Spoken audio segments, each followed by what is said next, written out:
વડોદરામાં વિશ્વ આદિવાસી દિવસની ઉજવણી કરવામાં આવી હતી। 9મી ઓગસ્ટના રોજ વિશ્વ આદિવાસી દિવસની ઉજવણી કરવામાં આવે છે, ત્યારે રાજ્યભરમાં વસતા આદિવાસી સમાજના લોકોએ આજરોજ આદિવાસી દિવસની ભવ્ય ઉજવણી કરી હતી।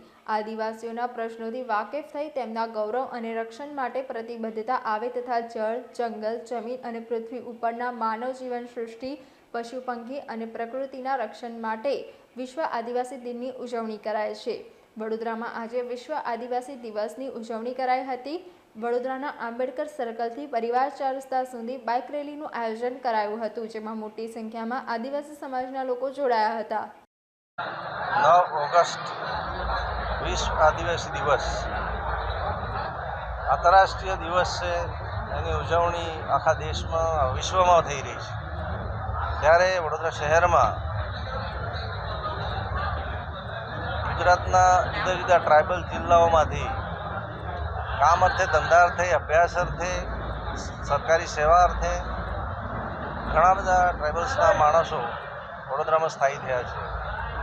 એટલે આ લોકોને એક મંચ નીચે આદિવાસી સમાજની સંસ્કૃતિ, આદિવાસી સમાજના રીતિરિવાજ, આદિવાસી સમાજનો ઇતિહાસ, આદિવાસી સમાજના મૂલ્યો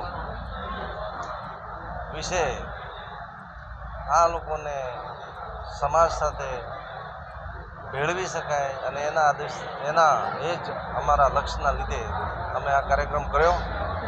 જે આટલી બધી મોટી સંખ્યામાં ઉપસ્થિત આદિવાસી સમાજ જ્યારે હાજર છે, ત્યારે સમાજના તમામ વર્ગને, વડીલો, બાળકો, મહિલાઓ, વૃદ્ધો અને અભ્યાસ કરતા તમામ સ્ટુડન્ટ્સ જે આદિવાસી સમાજમાંથી આવે છે, એમની ભવ્ય કારકિર્દી માટે, એમના સામાજિક ઉત્થાન માટે, શૈક્ષણિક ઉત્થાન માટે, આર્થિક ઉત્થાન માટે સૌને ખૂબ ખૂબ અભિનંદન આપું છું, શુભેચ્છાઓ પાઠવું છું।